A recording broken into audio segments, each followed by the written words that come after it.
Bonjour chers internautes, vous qui nous suivez de partout dans le monde entier, vous qui suivez votre chaîne Congo Massapo, dont nous vous demandons de vous abonner et de vous abonner encore massivement. Comme on vous a toujours dit, émission Nabiso Tosala Kango toujours cette tranche, il y a une analyse politique Tosala Kango toujours, na bilingue Tosala Kango na lingala soki pe sengeli tokota mwa lopoto muke tokoti pona compréhension ya batu nyonso bino bayo bozolanda biso na monde entier bisika nyonso même na Congo profond na kati ya ba province na biso tozo remercier bino mingi vraiment parce que bozo tikate kolanda émission na bino eza votre humble serviteur Kaloubi Judikael na yeli bino lelo lisusu par rapport kaka ya ba analyse politique na biso oyo tomesana kosala na bino lelo toye kolobela mingi makambo etali ba consultation oyo mokonzi ya mboka Félix Antoine Tshisekedi Tshilombo annonçaki depuis semaine passée tokolobela yango tozolobela lisusu réunion ya lobi oyo elekaki na Kingakati tokolobela mingi situation socio-économique et politique ya mboka na biso po toyeba au juste tozokende wapi tozolobela lisusu makambo etali ba réaction les réactions qui fusent de partout ya ba politiciens ba réagir par rapport ya ba consultation où il faut salama ba mouvement citoyen et puis ba personnalité politique oyo ba réagir par rapport à ba consultation au ndenge ko salama et puis par rapport à son aboutissement ne ba makambu mineno tokolobela par rapport à tranche na biso oyo ba analyse politique parce que na lingaka mingi to analyser na bino ba tubozolanda ba internaute bino ba ibanso bozolanda émission na biso tranche na biso ya ba analyse politique. Je voudrais d'abord avant de commencer encore rendre grâce à Nzambe Nabiso et puis encore une fois dire nos condoléances na Bandeko Nabiso parce que toza na matanga na mboka Nabiso vous connaissez bien ndeti ndenge lobi na butu l'information est tombée que les leaders des mouvements citoyens les Congolais debout monsieur syndicat de l'homme d'affaires congolais à Outi Kabiso et sur ces nous présentons nos sincères condoléances à sa famille biologique et aussi Libota Mobimbaya, les Congolais debout, où ils ont un mouvement citoyen. Et aussi, je voudrais aussi présenter mes condoléances à Libota, Yamoko Nabiso Moussous Oatiki Biso. Il s'agit de M. Chiombo Dominique, alias Cobra, Obino Boebi Bino Nyonso, Nenge Bolandi na ba réseaux sociaux. Un garde rapproché, Yamokonzi Mboka Félix Antoine Tshisekedi Tshilombo. Les messieurs en question n'abadé kobenga et compagnons de lutte. Parce que na makambunyon sur les cani tozalaki toujours pembeni nae. Il y a eu même quelques jours to utaki kozala nae avant Koufa. Bon, Nzambe moko yebindengini na sala makambu nae, mais sinon molimo nae epe manakimia abundeli mboko to bundela mboko ensemble biso nae, mais sinon le lo sepeli Nzamba zoye. Nzamba Zwakara Lokumu parce qu'il est le maître de tous les temps et de toutes les circonstances. Alors, Nalinga Kito Bandaliboso par rapport, il y a une annonce au Mokondiambo Kasala qui semaine passée, le coup le lotoza vendredi, ça fait pratiquement une semaine et Kalelo par rapport, il y a une annonce Naya Salaki, il y a une consultation. Le lot toza mukolo ya vendredi. Alors, Mokolo ya vendredi à lelo ndetozo kukisa une semaine ya annonce ya président de la République et selon ba information toza na yango peut-être que mokolo ya lelo nde makambo wane kuyi kobanda parce que lobaki la semaine prochaine batumususu balobaki lundi non le président veut bien dire la semaine prochaine donc akobanda ngo ata samedi. Alors tozo c'est là qu'est-ce que nous attendons nakati yaba consultation oyo. Je vous avais expliqué la fois passée, Ndenge coalition, il y a FCC Cash et Salamaki. Après l'élection, Ndenge Toutaki, le président avait constaté qu'il n'avait pas la majorité au Parlement. Yango, Alingaki, Asangana, Nabandeko FCSO, Bazalaki na majorité, parce qu'il n'y avait pas d'autre alternative que ça, Bandeko. Il faut toyer Bagali Kambouana. Il n'y avait pas d'autre alternative que ça. Alors, Bandeko, au moment où Tokomi, le président de la République a constaté que Makambozo Tambola Malamouté, parce que ses partenaires bazo bloqué action naïe. Tolanda ki Bandeko Moussous bazo tuna bisikani ni Mokondiambo Bandeko FCC ba bloqué action naïe. Boyebi bino moko ndenge to explique kabino que la politique c'est l'art de gérer. Tangu mutoazo diriger, tangu bozo kamba ba dirijaka pona ko servir population. Alors, Lelo, par les mains Zawana, combien de lois au Ezalaki ko kende à l'encontre, il y a bien-être et à peuple, au Bango Bassi va abroger, à mon côté. Mais au Parlement, il y a toujours des lois au Ezo visées, ko éterniser FCC na scène politique. On ne sait pas si la politique tozoya poto servir ma parti et regroupement politique na biso totoya ka poto servir population. Alors ba consultation wana mokonzi ya mboka zo sala yango pour que mutu nyonso aya apesa avis na ye apesa point de vue na ye par rapport ya situation politique socio-économique ya mboka ndenge nini ezolekana. Parce qu'on doit rappeler qu'à la fin de son mandat, seul le président de la République aura le devoir de venir s'expliquer devant la population. Il doit expliquer à la population ce qu'il a pu faire. Ce n'est ni le FCC, ni les cash, ni Tondé. Non, c'est lui, le président de la République, Ndakoya, qui expliquer ce qu'il a fait de la population congolaise pendant son mandat.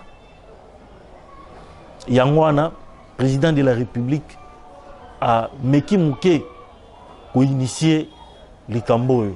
Mais les autres, tout le monde, kaka bandeko FCC, baki kokota ba réunion, et comme que il y a un nombre, il y a plus de 300 députés qui se retrouvent. Bon, selon ce qu'on a entendu, parce qu'il y a eu aussi des absences, on ne sait pas. À l'allure où vont les choses, le Lengenini, Makambouane pour aboutir. Mais nous voulons faire une petite analyse. Comme on vous avait expliqué la fois passée que FCC cap pour les changements, tout comme la Mouka, Bazalaki Bangonyon sur la plateforme électorale. Or, la plateforme électorale est reconnue na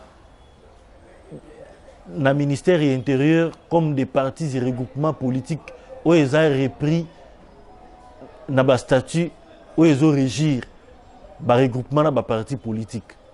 C'était juste des plateformes où ils salama qui pour na ba élection. Lelo ata ba député mususu bakei na kingakati balobi ke biso toza fidèle, mais le FCC n'est pas reconnu na loi na mobeko yebanité.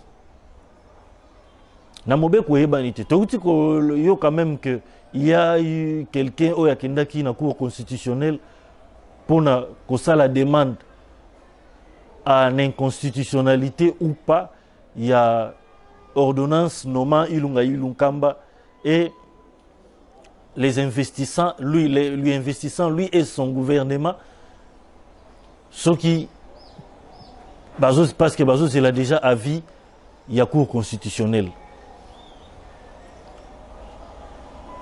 Donc, on attend. Parce que la plateforme n'étant pas reconnue par la loi, alors on ne sait pas. Jusque-là, le président de la République jouit encore na ba prérogative na nyonso. Oyazalaki nango. Soit il y a qu'on nomme encore un informateur pour que ces derniers identifient une majorité au sein du Parlement. C'est ainsi que, vu que Makambouana Dengezo Tambolela, on doit se demander maintenant. Parce que, à l'allure où vont les choses, nous pouvons conclure que Batunionso, Bazana Posa, il y a qu'à satisfaire le regroupement de partis politiques na bango. D'où ils ne sont pas là pour servir le peuple. Analysons un peu. Si aujourd'hui les FCC cherchent à revenir au pouvoir, Balingi va prouver les sous-nini qu'ils n'ont pas prouvé au peuple congolais pendant leurs 18 ans au pouvoir. Qu'est-ce qu'ils ont fait de concret? Namboka. C'est comme je vous ai expliqué la fois passée que le président de la République a voulu faire reconsommer encore les FCC dans la population, mais dans dengue à malam. C'est-à-dire, bon, c'est racheté quand même la gestion calamiteuse au Ezalaki, au Elekaki, au Bosalaki. Aujourd'hui, si les FCC réclament que Mboka Zotambola malam ou situation socio-économique Yamboka, Eza Nassé Makasi. Mais aujourd'hui, qui est le premier ministre? N'est-ce pas un membre des FCC? Nani a dirigé l'Assemblée nationale, Nani a dirigé le Sénat, Nani a dirigé l'Assemblée provinciale, Nani a majoritaire dans le gouverneur. Et ça, la question au Bissoufoto Mituna. Parce que le président de la République donne les grandes lignes. Il y a gestion gouvernementale. Le président de la République donne les grandes lignes à gestion gouvernementale. Mais c'est le premier ministre qui veille sur la gestion quotidienne. Yamboka, parce que c'est lui le chef du gouvernement. C'est lui le chef du gouvernement. Non, soyons quand même réalistes. Est-ce qu'il faut charge Joana Nyonso? Tozo Nisarango Kakanamuto, chef de l'État, il doit être en même temps omniscient, il doit être en même temps omnipotent, omniprésent. Soyons quand même humains et soyons réalistes. Mbokezo kende wapi. Tolingi tolobela lisusu likambu oyo etali réaction yaba politicien par rapport yaba consultation wana touti kolanda tozolanda mikolo nyonso awa ndeko Martin Fayulu ndenge azoloba. Bon, moi je ne sais pas, analysons un peu ensemble. Ndeko Martin Fayulu aloba que akosangana na Félix te akosoutenir yete aussi longtemps que Félix aza na alliance na Kabila. Et aujourd'hui Félix alobi que alliance na Kabila ezotambola penza malamu te selon ce que nous sommes en train de voir, selon la réalité. Il est en train de se plaindre que l'Alliance soit ezotambola malamuti. Et aujourd'hui, le même président Félix Tshisekedi donne l'opportunité à Martin Fayulu, à Bandeko Moussousouana, Baïa, Bazonga Basangana pour que Mboke Kendeli Bosso. Lelo Babengi Martin Fayulu, on lui donne l'opportunité. Yakoya Basangana pour que Makambu et Kendeli Bosso. Les messieurs passent encore dans des médias pour Alobake à Kosanganate. Posons-nous des questions maintenant. Qu'est-ce que ces messieurs-là veulent? Et des deux, Yé Moutazalaï Kolobake, Félix Akabouanana Kabila. Lelo, Makambu komi kokende dans le sens où Félix na Kabila balingi bakabouana. Yé Abzongi le sous-sima. Au juste, quel est le rôle qu'il est en train de jouer dans Makambu Nyonso? Est-ce que les politiciens congolais balingi mboka, balingi Congo? Bandeko, nakanisi ke bino moko, na bandaku na bino boko yeba ko juger. Makambu ndenge nini ezokende. On lui a donné l'opportunité. Aujourd'hui, Jean-Pierre Bemba, Moïse Katumbi, bango nyonso, bazota lisa que malgré Makambu Nyonso, malgré, ils ont quand même les soucis de ces pays. Ils ont quand même les soucis de voir ces pays avancer. Nous pouvons les voir être consultés. Mais moi, j'ai toujours dit que quand on est un politicien, on est un homme politique, il faut s'entourer d'un bon conseiller politique et non des tambourinaires. Parce que les gens qui entourent Martin Fayulu sont des tambourinaires. Nous sommes au temps de la reconstruction du pays. Toza lisusu natan ya makambute ke oh yo zala po bazo ebisaye yo ndengo zawana ozana position ya boye ya posana position bien ko kendo sangana na bato wana te okoyako. Mais ils oublient que c'est une erreur. Bazo induire une erreur. Parce que le pouvoir de Félix est un pouvoir il y a un dictateur. Félix est un démocrate. On est un politique contre un dictateur. Je ne sais pas s'il réfléchit bien, Bissi Kazali. Et si aujourd'hui, la consultation est Simbi, quelle sera sa place? Ou quelle serait sa place? Yangwana, bozomona tozo bisabino à chaque fois que toyeba lolenge nini faut makambo etambolaka. Toyeba lolenge nini faut makambo etambolaka. Alors bandeko na biso ba landi ya chaîne na bino Congo Masapo. Nakanisi lolenge makambo ezokende bino moko bozomona. Population congolaise a jugé. Situation socio-économique ya mboka na biso ndenge nini ezolekana. Lelo partis et regroupements politiques nyonso bazo zonga. Parce que moi je suis sûr que na lolenge makambo ezokendele il faut une intervention ya cour constitutionnelle ndenge makambo ezokende. Étant donné que les partis et les regroupements politiques actuels ezaki ka ba regroupement politique électoral. Et surtout que makambo lolenge ezokende ezo se jouer non seulement kaka na mboka na biso mais ça a aussi un impact un peu intéressant par rapport il y a des pays voisins par rapport il y a communauté internationale. Alors yango bomoni na bandai koyebisa bino parce que tango tozolo ba makambo tozolo bela c'est pour que population congolaise to comprendre et loko nini oyo tozana yango besoin pour na mboka na biso. C'est pourquoi j'aimerais que to mituna parce que même ma position au Martin Fayulu azozo faut que luka koyeba est yep na ba position au azozo awana ne serait-il pas au courant de quelque chose? Faut que mituna ba makambo ngo ya ba consultation yango est-ce que zaka ba blague zaka ba jeu to eza makambo boyezo salama mokonzi mboka na partenaire na ye bon tozo comprendre er moko pété mais sinon nous analysons toujours.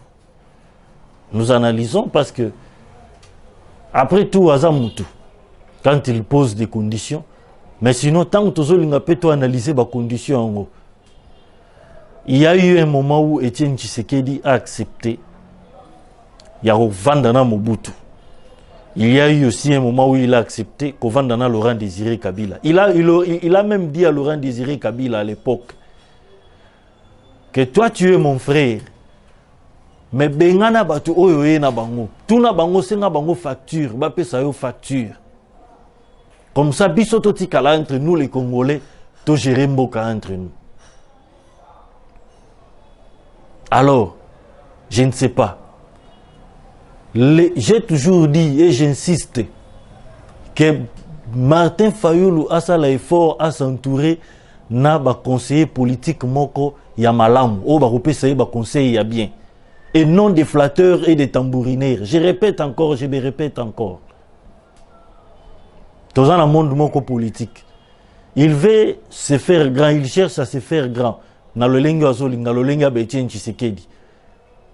Mais quand on veut se faire grand, quand on cherche à se faire grand, il y a un prix à payer.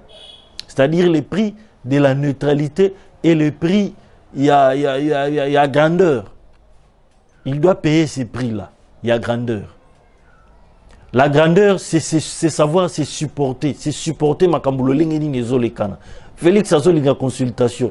Pourquoi n'a-t-il pas accepté d'abord de l'approcher? Akende, Bakutana, Ayoka, Oyazanango pour ça. Parce qu'on a suivi même Adolphe Mouzito tweeté. Il a dit non. Toyoka ye. Toyoka lo onini alinga ebisabiso. Mais pourquoi il n'y a même pas Koyoka zo kimila na musika? Ce sont des questions qu'on doit se poser. Biso en tant que Congolais. Biso en tant que Congolais, faut tout mituna wan. Et je voulais encore, pour Nakobanda ko chuter, to chuter na likambu ou étali sécurité na armée na. Biso on a vu le président de la République recevoir la délégation et armée égyptienne au bazar grande puissance. Il y a Makambo étali armée na Afrique, na États-Unis d'Amérique. Oyo coopération militaire et c'est banda qui déjà moi kala. Tout ça c'est pour chercher quoi? Tozo mituna mituna. Est-ce seulement pour mettre la fin na guerre à est, na insécurité na est ya mboka na biso, ou encore il y a une carte qui se joue na capitale awa par rapport à l'enjeu politique ndenge komeli. Eza na mituna o isengeli biso to mituna. Alors, makambo lolenge zo kendele. Sur le plan politique, ils ont un impact nango. Sur le plan sécuritaire et socio-économique, ils ont un impact nango. Il faut s'y compter mituna mituna. Bino moko ba Congolais, bino moko balandi. Ya chaîne na bino Congo Masapo, bope sabiso biano. Parce que biso to salika ba analyse ya makamundenge ni nezo kendele. Et na kanisi ke mbalezo ya tokoyeba kolobela yango lisusu malamu. Kokende nango na profondeur parce que bino moko boyebi que télévision ezangonga nakanisi pour na lelo to sukeli awa pour que prochainement to lobela lisusu makamu mususu ya actualité politique et socio-économique ya mboka na biso nakanisi pour na lelo na pesi bino botondi mingi bisika nyonso bozali nzambe abatela papa mbola bino bayeba sobolandi biso. Bande nyonso ya chaîne na biso bo s'abonner davantage bino nyonso bo s'abonner na chaîne na bino Congo Masapo pour que makambu ya boye bo rataka yango te bo s'abonner bo panza sango bo ebisa bande ko bisika nyonso baza bo partager parce que toujours ça la analyse ensemble na bino toyeba eloko nini ko sala ma solution nini pour na situation politique et socio-économique ya mboka na biso nakanisi pour na lelo Tosuki awa, nzamba pambola bino, bisika nyonso bozwami, à la prochaine fois. Tokomona na lisusu.